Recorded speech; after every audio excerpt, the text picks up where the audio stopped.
আমাদের লক্ষ্য এবং উদ্দেশ্য একটাই যে রমনাকালের মধ্যে আমরা যেন একটা গীতা আমরা স্থাপন করতে পারি এবং আমরা যেন ভবিষ্যতে ওই স্কুলটি অনেক বড় পর্যায়ে নিয়ে যেতে পারি।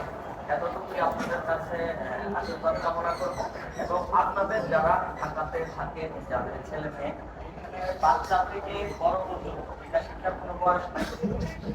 ঢাকাতে আমরা দেখি যে আমাদের ধর্মীয় শিক্ষাটা খুব কমই হয় ঢাকার মধ্যে। আমরা প্রতিনিয়ত জানছি না যে ঢাকার মধ্যে কত কি পরিমাণ ধর্মান্তরিত হচ্ছে, আমাদের ধর্ম থেকে অন্য ধর্মের মাঝে চলে যাচ্ছে, আমরা কিন্তু জানিও না। মাঝে মধ্যে একটা দুটা দেখা যায় সারা পৃথিবীতে দেখে। তো এটা মূলত আমাদের ধর্মীয় শিক্ষার অভাবেই কিন্তু এই জিনিসগুলো হচ্ছে। আমরা আপনাদের কাছে অনুরোধ করব ঢাকার মধ্যে যারা আছে তাদেরকে জানিয়ে দিবেন আমাদের শ্রী রমনাকালের মধ্যে একটা গীতা স্কুল উদ্বোধন করছে এবং এই গীতা স্কুল শুরু হতে যাচ্ছে।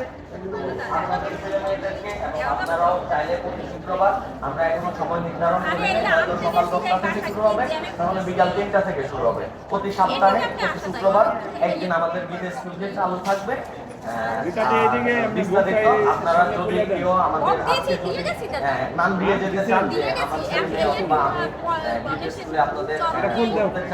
আমাদের এখানে কিন্তু কোনো ফি দেওয়া লাগবে না, এটা সম্পূর্ণ বিনামূল্যে। গীতা আমরা বিনামূল্যে দিব, খাতা কলম স্ট্যান্ড যা লাগে যা যা প্রয়োজন সবকিছু আমরা বিনামূল্যে দিব, আপনারা জাস্ট আসবেন।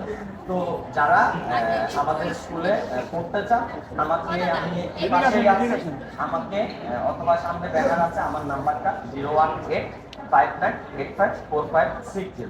আমি আবারও বলছি 01859854560। অথবা আমাদের মন্দিরে জয়ন্তদা আছে, এখানে জয়ন্তদার সাথে আপনারা যোগাযোগ করতে পারেন, দাদার সাথে যোগাযোগ করলেও হবে।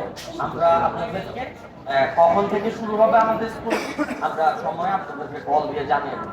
সকলে আমাদের জন্য আশীর্বাদ করবেন এবং আমাদের থেকে একটি করে গীতা সকলে গ্রহণ করে নিয়ে যাবেন। সবাইকে ধন্যবাদ। জয় শ্রীরাম।